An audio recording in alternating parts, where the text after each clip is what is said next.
Right. Hello friends, welcome to GR IAS Academy. This is Pradeep Tappatla, Faculty of Economy. Right. In this class, we are going to see about the demand pull inflation. Right. We have been discussing about the inflation topic. Right. As that in the class lo manam demand pull inflation gurinchi discuss cheddam. Right. First, what is this demand pull inflation? By the name itself, we have to understand what it is. Right. Demand pull inflation, right? See, here it is written that when there is a mismatch between demand and supply. See, when there is a mismatch between demand and supply, in that case, we are going to see that demand pull inflation, right? See, I'll try to explain you. We have to go through examples. When we go through example only, we will understand most of the economy, right? So, when you go to any market, in the market, for example, if you take the example of some chili or tomato, whatever it is, if there is lot of tomato in the market on that particular day when you went to market, right? When there is lot of tomato in the market, that means supply is more, right? Supply is more. When supply increases, obviously demand decreases, right? When there is more supply, the demand will decrease. When demand decreases, price of the good also will decrease, right?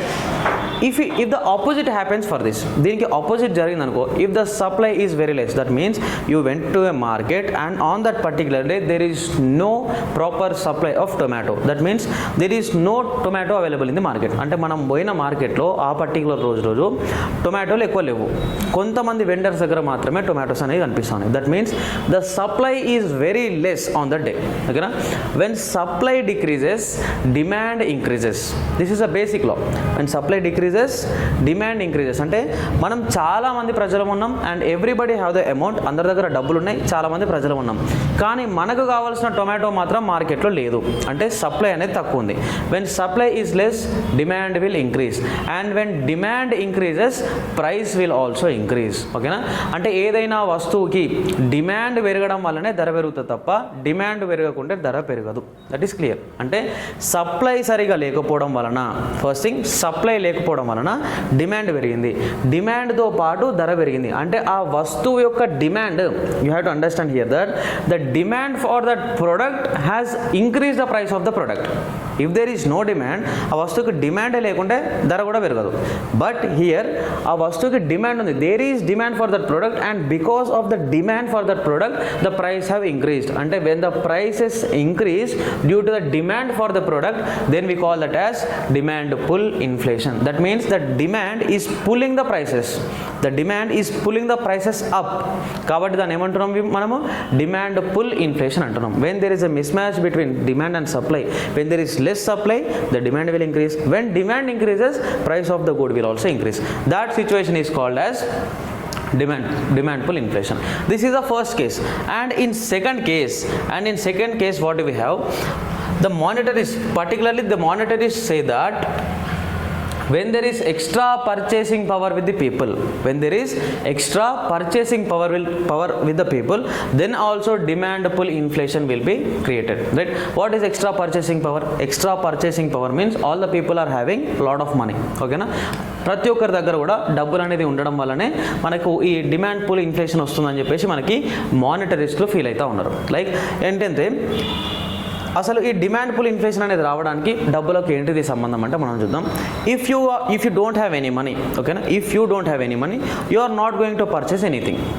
If you don't purchase anything, there will be no demand for the goods.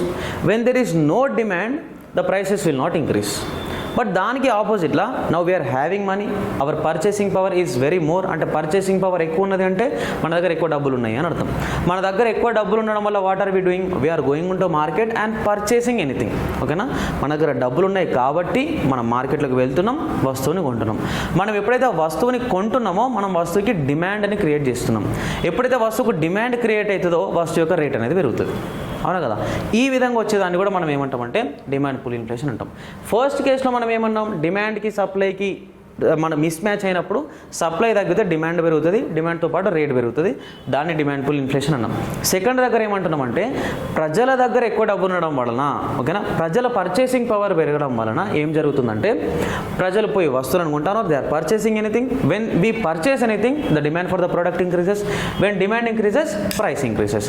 ఈ విధంగా రెండు రకాలుగా మనకు demand pull inflation అనేది కనిపిస్తుంది. రెండు కేసెస్లో కూడా మనకు అర్థమయ్యేది ఏంటంటే వస్తువుకు డిమాండ్ ఉంటుంది, వెన్ డిమాండ్ వల్ల ధర పెరిగితే, సింపుల్ టర్మ్స్లో if the price of the good increases because of its demand then we call it as demand pull inflation. That means the demand is pulling the price of the commodity to inflation side, right?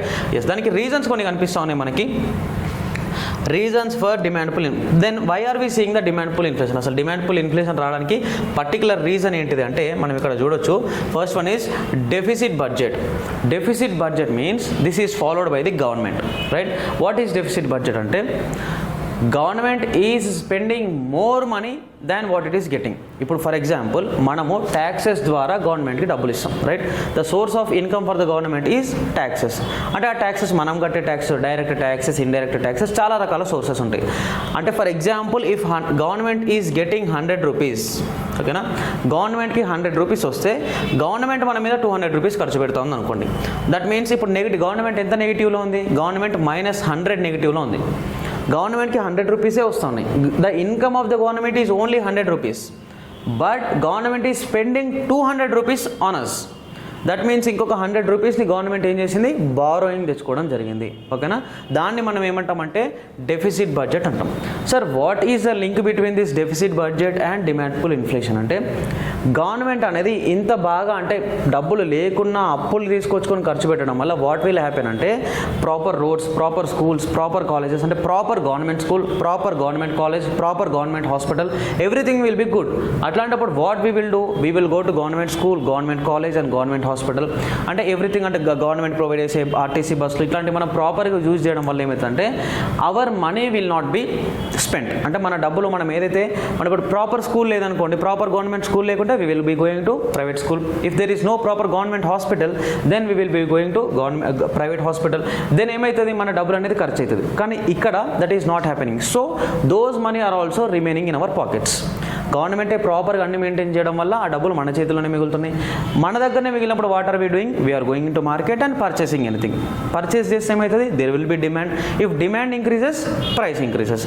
ఆ విధంగా deficit budget is one of the important reason for demand pull inflation. Second one is transfer payments.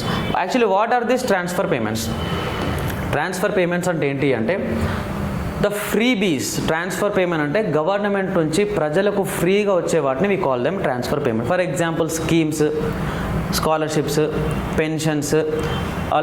Let us take an example of Telangana Raitu Bandhu. ఇటువంటి schemes, all these schemes are called as transfer payment. If we speak for example of Telangana government's Raitu Bandhu program,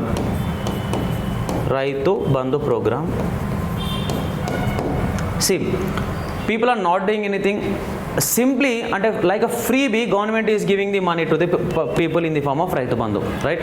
అప్పటి వరకు డబ్బులు వస్తాయన్న ఆలోచన కూడా జనాలకు లేకుంటే గవర్నమెంటే వచ్చింది, డబ్బులు ఇస్తుంది. గవర్నమెంట్ డబ్బులు ఫ్రీగా ఇచ్చినప్పుడు మనం ఏం చేస్తాం? మనం తీసుకొని ఇంట్లో పెట్టుకుని ఖాళీ కూర్చోం కదా. Ultimately we will spend on anything. That means we are going to purchase anything, right?